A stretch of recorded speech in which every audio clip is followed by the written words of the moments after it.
There is an old Hindu saying that jumping into a pit with a bottom is a problem, but jumping into a bottomless pit, that's where things get interesting. And if you're interested in bottomless pits, I think I may have the right book for you. So, welcome to Myth Critic, and today I'm talking about The Immeasurable Heaven by Casper Gion. The book was sent to me by the author. He has found me all the way here in Germany. So Casper, thanks for sending me your work, and I'm doing this review in English because obviously if the author has gone through all this trouble, at least I would want him to be able to listen to what I have to say about it. As far as I'm aware, the book has not been translated into German yet. For the German audience, you will have to stick to the English version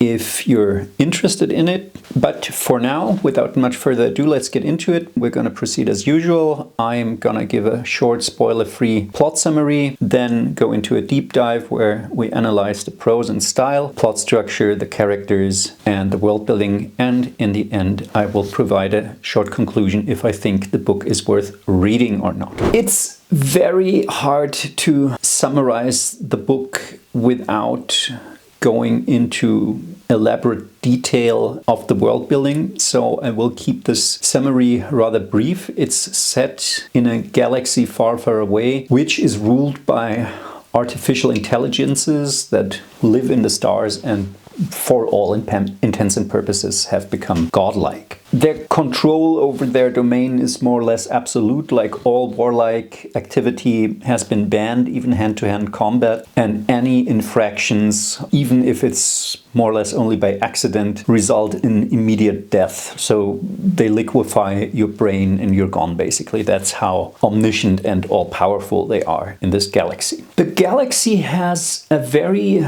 interesting feature though, and here we come to our bottomless pit. There is a pit, more or less a structural fracture, you could say, that's leading down to younger levels of reality. So basically younger universes. They're called phase layers in this book. The rule is, like, once you drop down into younger universes, you can never go back up again. So like the journey downward is permanent. Like information can go both ways, but individuals and objects only one way. So if these gods, they're called Throlken in this book, if they want to banish someone, for example, they can just cast him down that pit and he's gone forever. And they can also conduct experiments there, wage wars there. So that's all possible, but nothing can get back up again. But at the beginning of the book, like a relay station at the edge of that pit picks up a very disturbing signal, a sort of scream it's called. They calculate it has taken like the energy output of an entire galaxy or something to produce a signal of that strength. And rulers that have been appointed by the Throlken, they get kind of nervous and they send an agent to that pit, which is kind of an off-limits zone to anyone but the gods themselves, basically. But those rulers get nervous and they send someone there to explore what has caused the scream. So now we go into the deep dive. As of now, spoiler warning. If you continue past this point, I will assume that you've either read the book yourself or that you don't mind spoilers. So you've been warned. What to say about the prose? To be honest, even though that might sound very uncharitable, but I find it very hard to say something about the prose at all because I found it very, very bland. It never takes center stage, so to speak. It only serves to convey the events of the plot. And even in dialogue, I never sensed there had been a real effort to give the characters their very own voice, their very own mannerisms of speech or something like that. To me, it was very unremarkable. The only exception is the perspective of the former tyrant. What's his name? Ibor, I think. He's the only character narrating from a first-person perspective. So he stands out a little bit. And a lot of effort goes into the description of like very outlandish places and species. So this is like, you could call it almost an obsession of the author, that he invents these really far out creatures. At first there's like a translator who I think his only real sense organ is his skin and his taste. Like he doesn't see, he doesn't hear, like everything is relayed by taste. And these descriptions, you can see that the author put a lot of thought and effort into them, but it's more like what's interesting about them is what's being described, not the way it's being described, if you get my meaning. To be honest, I wonder if the author hasn't done himself a disservice with this technique he has chosen. Like he tries to be very photorealistic in his descriptions of all these far out creatures. And I think less may have been more with that, because if he had left more to the imagination of the reader, it might have become more vivid. So for me, even though you can clearly see there was a lot of effort put into these descriptions, it never really came to life. And maybe it was because the author was just trying too hard, so to speak. That's a general problem of the book, that it's an attempt to cram too much material into too few pages. Like the book has roughly 300 pages. And if you compare that, like for example, to A Voyage to Arcturus by David Lindsay, similar length, and it also plays around with these wild fringe concepts like new like sensory organs. The protagonist wanders through a chain of regions, and like in every region he gets new sensory organs and perceptions, and there are new prime colors and everything. And as strange and wild as A Voyage to Arcturus is, and as wild as those concepts are, they are far more memorable for me because it was just fewer stuff that I had to tackle. Those concepts demand so much so much brain power to be comprehended and processed and kind of inserted into the plot to find out, do they make sense? How do they feel? To my mind, it's been far too much material for too few pages, and in the end it almost has a numbing effect when he describes one of the heroes travels in the belly of a sentient spore which kind of encapsulates a sub-dimension. I think he describes, I don't know how many races that inhabit this fringe dimension, and you just get overwhelmed by so much input and so many sub-ecosystems and everything. It's impossible to remember it all. So I think less may have been more in that instance. As for the plot, as with many sci-fi novels, unfortunately, I find the core ideas the book revolves around, I find them quite fascinating, but I find the execution very questionable, to be honest. It starts out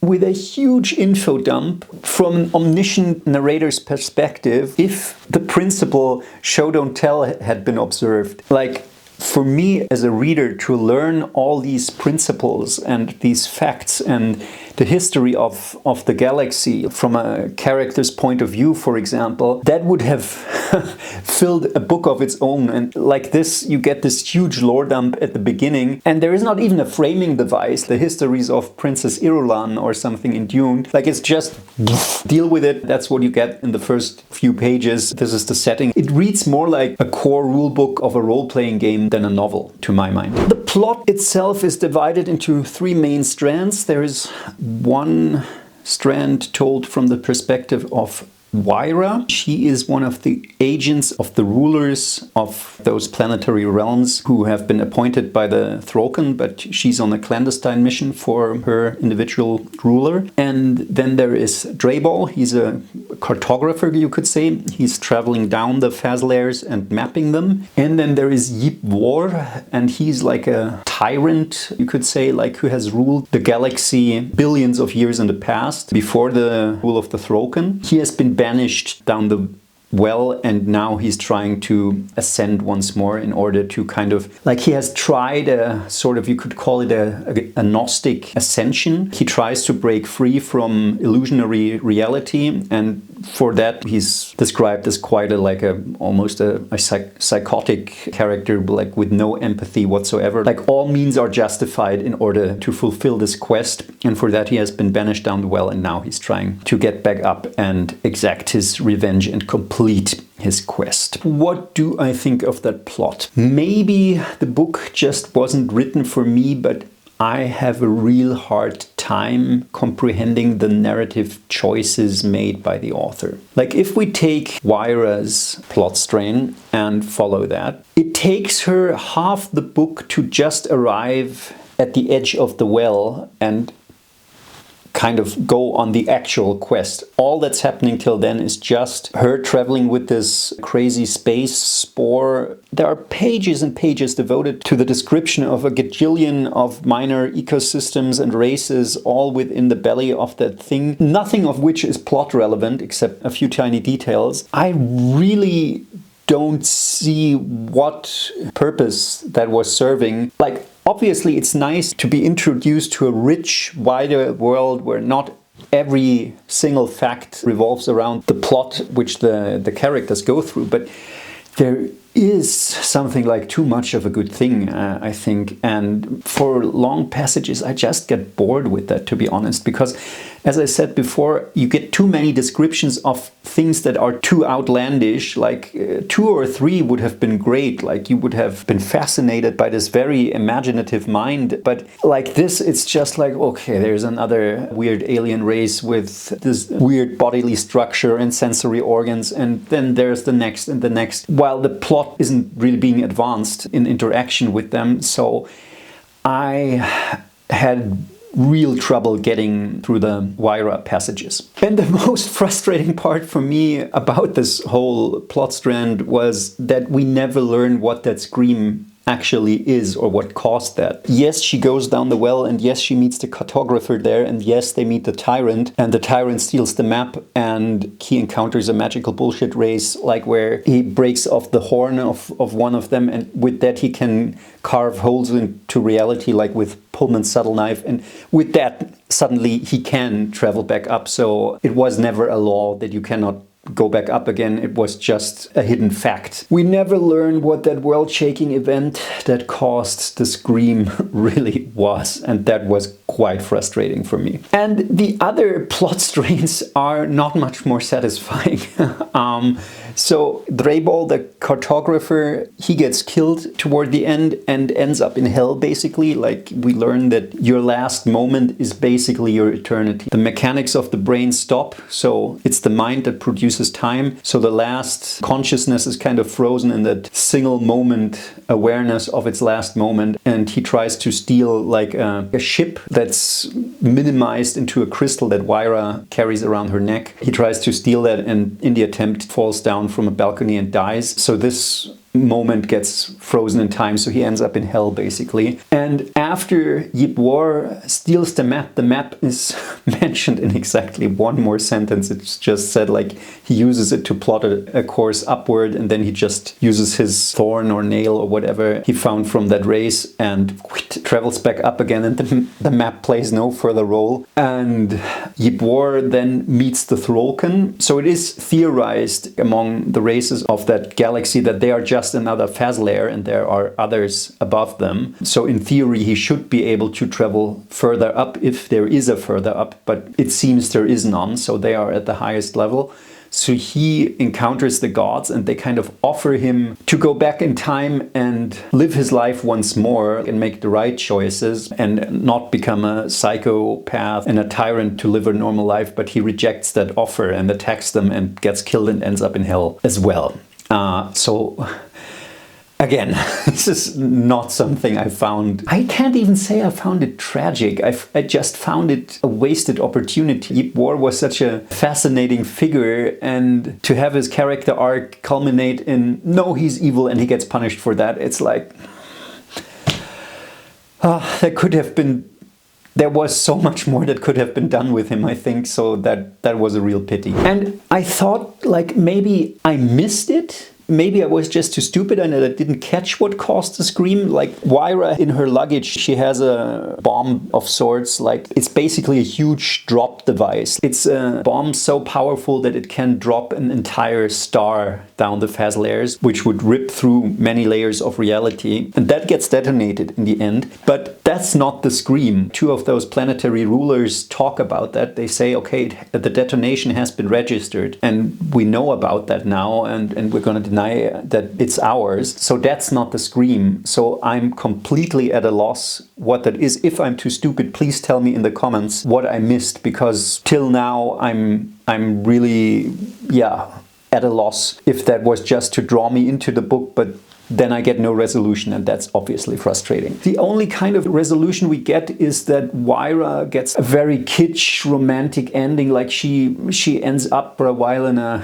basically in World of Warcraft, and there she meets a guy who helps her, and in the end they end up together and happily ever after, I guess, and that's it. That's the plot resolution that we get. Considering the huge scope that this book kind of aims for, that's very unsatisfying, that all the resolution we get is this very convenient and conventional romance that's supposed to make us feel good at the end. And I think that was very much a wasted opportunity. Now for the characters. And again, this may sound very uncharitable, but I find it hard to speak of characters at all.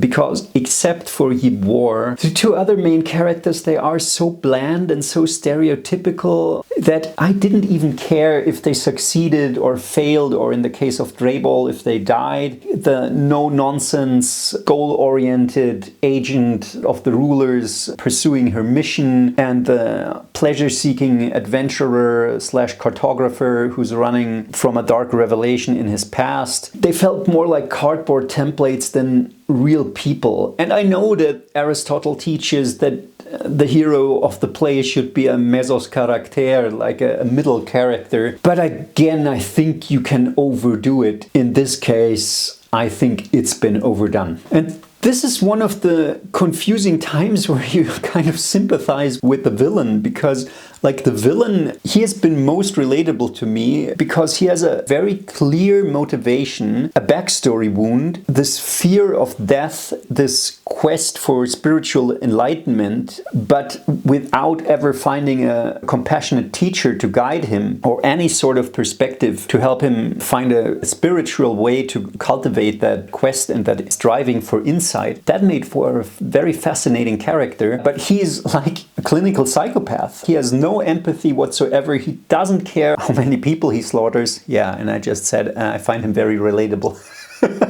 So maybe not that part, but I hope you see what I mean. He is by far the most interesting of those three characters, or I would say he's the only real character in this book. And towards the end, the author also, he wraps up some of the plot strains of some side characters where I then realized, I was supposed to care about this character, and I had completely forgotten about them because they were kind of picked from that huge random mass of creatures that he'd introduced in the course of the book. But since they're all so super quirky, if everything's quirky, nothing is quirky. That's what it comes down to for me. I was reading, he's still around too, and yeah, fair enough. But it was already kind of too late for me. I would have to have backtracked all the way to the first third of the book to reconstruct who he's actually talking about now. And to be fair, I just didn't feel like going through that trouble anymore, because none of them had captivated me enough to justify to myself to go through that trouble again. For the world building, I think this is where the book has genuine merit, but it's also a bit sad that the author never seemed to take his own ideas serious enough. So let's accept the premise for the moment that there are these levels of reality, and by finding a magical substance, you can drop down to those younger universes. It's a bit frustrating that this is just a factum brutum that I have to accept, but fair enough. That's the scene he wanted to set, and that's all well and good. So if you get me to accept a premise like that, and you tell me, there's this one law, you cannot go back up again. But if you want to make that happen, and if you want me to stay invested, then I would say you have to show me a way to use the laws of the universe you yourself have established in a creative, organic way, where I would say in a positively surprised manner, wow, we've overlooked that. And of course it's possible to travel up like this. But all I'm being told is, no, that was never the law in the first place. There are creatures that can travel back up just by nature of what evolution did to them, basically. And you just need to harvest one of their horns and then you can cut holes into reality and travel back up. It's like... okay. Basically, if you say, this is my magic system, and then you tell me in the end, oh, but the hero just had an even stronger spell, or it was the power of friendship or whatever that made him overcome the villain's magic, then I will end up a bit frustrated. And that's the case here. You've told me the entire time that this is the law, and this is how the world works, and then you tell me you've basically lied to me. And you could say, of course, like at that topmost layer, they just didn't know, because those creatures live further down and they never go all the way back up. But you should at least give me the option to deduce the existence of such creatures for myself, if that's the plot element you want to use to make the guy go back up again in the end. Otherwise, it's just like, yeah, the reader will just end up frustrated. At least I ended up very frustrated, and I think that could have been done a lot better. And as surprising as I find it to hear myself say something positive about Brandon Sanderson, like he is a very good example how that can be done. Because if you read a Brandon Sanderson novel, you can be absolutely sure that all the hints, like all the rules he gives you about the world and all the little hints he drops in the book, they will come together in the end in a convincing manner where all these single laws and elements kind of come together as an organic whole. And this is something which should have been at least attempted here, but I don't even see the attempt, and this makes me lose interest in a text very quickly if I see something like that happening. Another element which I had a very hard time with were the midichlorians. Here they're called the myriad. So basically there is a magic system in this world and it works through nanoparticles. Like there's a host of nano organisms. They have like a swarm intelligence. I think they can be found like on almost every phase layer. And it's basically like magic because they do obey some people and with others they don't. If they like me, I can do magic because I can tell the myriad do this or do that, and they will. And if they don't like me, they will ignore me, or they may even counteract what I'm trying to do, like or make me look bad or something. They are introduced like without any rule set what they can and cannot do. Like they can do anything basically. Whatever the author needs in a situation they can do. They serve as an encyclopedia. They can conjure up weapons. They can conjure up shields. They form entire spaceships. If something like that is introduced without checks and balances, I know I'm beating a dead horse for my German audience. I say this in basically every other video I make. A magic system without checks and balances, that's not a magic system. That's just plot convenience. Like it will do whatever the author wants, but then it's impossible for any immersion on part of the reader to arise because you never have any chance to anticipate or to reconstruct what's happening. Again, that makes for a frustrating reading experience. One minor aspect which I also found very enervating though